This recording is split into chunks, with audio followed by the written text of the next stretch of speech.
Oh, hello. It's time for a scary story. Little Willie was at home all alone, sitting on the toilet, scrolling on his phone, probably watching his favorite YouTube channel, Big Matty Money, when suddenly he heard a scream. And then he went and he washed his little hands and he remembered he was home all alone tonight, except for the babysitter, of course, and that scream sounded like the babysitter's. So he opened the bathroom door and walked out to a darkly lit hallway, and there was silence. Hello? He whimpered out, but there was nothing to return his call. And then, in the darkness down the hall, he saw a shadowy figure. And so he ran nervous into the bedroom and slid under his bed. And there, breathing heavy, he cupped his mouth. When suddenly, the door to his bedroom opened, and a stranger's boots walked in and started walking along his bedside.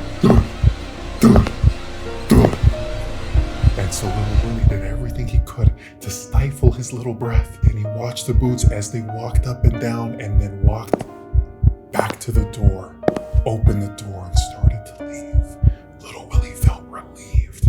Then suddenly, the stranger's boots turned around, walked quickly to the bed, went underneath, and snatched out Little Willie! And Little Willie was never seen again. The analogy here is that Little Willie is your money. And the killer is inflation. You can't hide from inflation. No, so you can put your money underneath the bed or in your sock drawer or in the sleeve of your favorite Jonas Brothers record. But either way, inflation will find you and will kill you. Because inflation, Dollar Tree batteries, piece of crap. Anyways, I think you got the point. No more of these stupid scare tactics. I was getting a little scared myself for Little Willie, but here, I'm just gonna turn on the light. Hello again, my friends. Let's jump right in. In the last video, we talked about how inflation is a hidden tax. It is the rate at which the money in circulation is expanding, thus causing the price of goods and services to go up, thus reducing your money's purchasing power. Basically, your money buys less over time. And if you just save it in cash and if you are not trying to grow it, then your money is just dying. In the last video, we also talked about how the government tries to balance economic growth with an inflation rate average of 2% per year. And we also introduced the Bank of Canada inflation calculator. That way you can kind of have some fun and kind of see how your purchasing power has gone down through the years. It's not really fun. So 2%, is it 2%?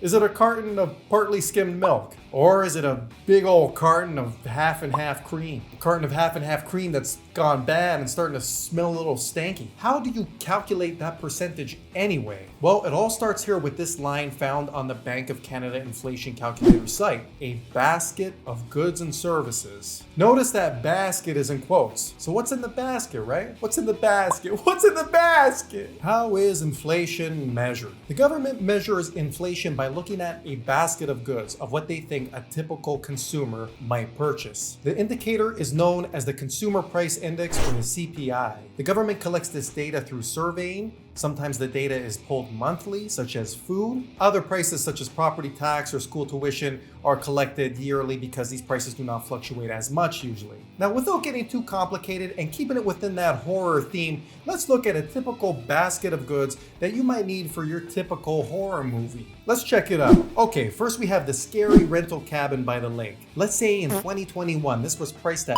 $500 to rent per night. And the teenagers only need one night because after one night, everyone will be horrifically murdered, right? So second, let's say we have some fancy imported beer. Oh, that's nice. That's, to get the teenage horror victims all drunk and ready to make some bad choices. That's a staple. $40 for that case. These are Canadian prices, by the way. And finally, no slasher fest would be complete without a stainless steel butcher's knife sharpened to perfection. Let's say the value of that is $10. Now, we can add this all up and get our consumer price index for this basket of goods, and we get $550. Now, in 2022, let's say we have some new prices as a result of inflation. The cabin rental is now priced at $510. The fancy beer, $41. And let's say that knife is still $10. Hey, what a deal, all right? The new consumer price index for this basket of goods is $561. The index has increased from $550 last year to $561 this year. Using 2021 as our base year of comparison for finding out how much inflation has increased in a year, this is a difference of $11. We can calculate the inflation rate percentage by taking that $11, dividing it by the original amount of $550, we get 0.02. If you multiply this by 100, you get the inflation rate percentage. And with that, we get 2%.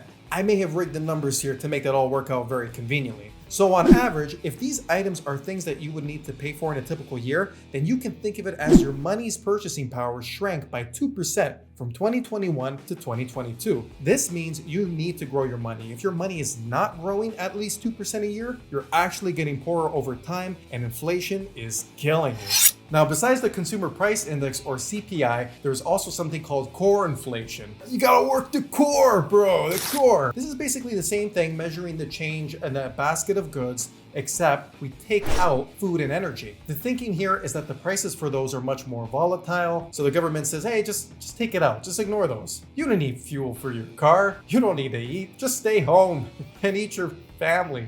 I don't want to eat my family. Food and energy are staples. They're always in demand. So even if the prices rise, we still gotta buy them or we die. So we can look at core inflation, but really, who are we kidding? We'll still need to fill up our cars with fuel, and we'll still need to fill up our pantries with precious corn. Hey, remember the last video when I kept talking about corn? Corn. What's up, corn?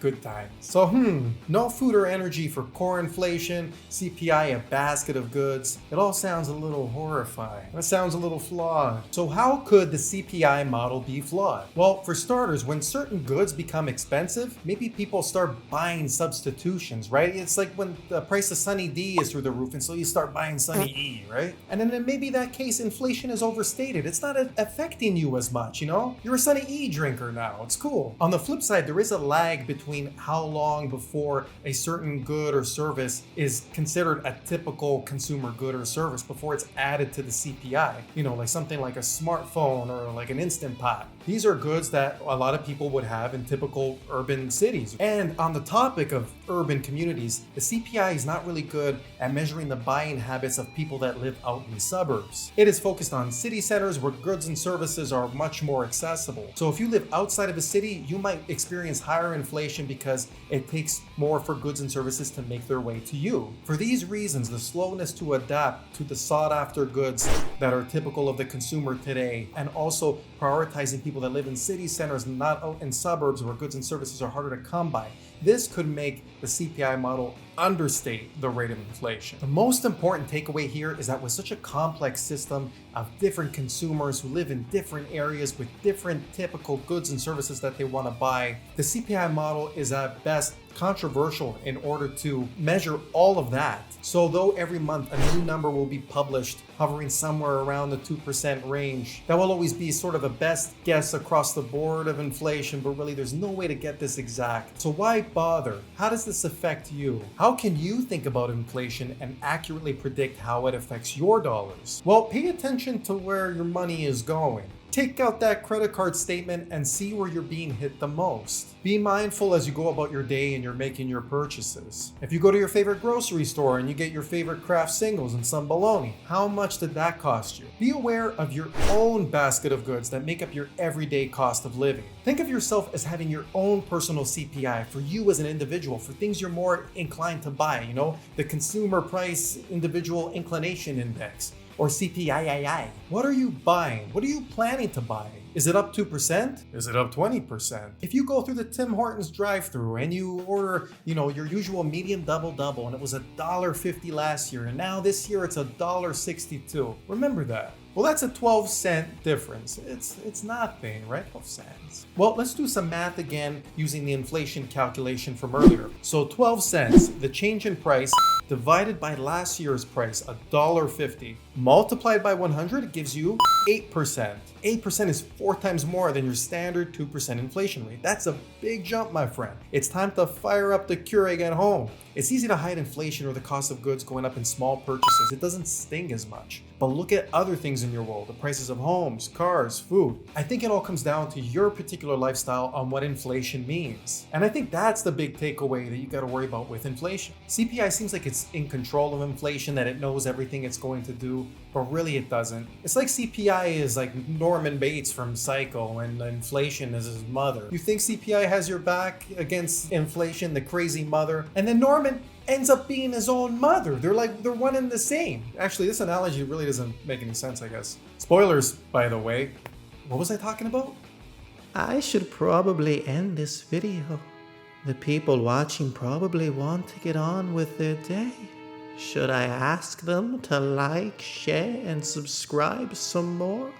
No, I may appear desperate. And if I don't do that, well then, they'll see and they'll know and they'll say, why, he didn't even ask us to like, share, and subscribe. We also have our free tool called Whoop Assets. The link is in the description, so open up a can of Whoop Assets.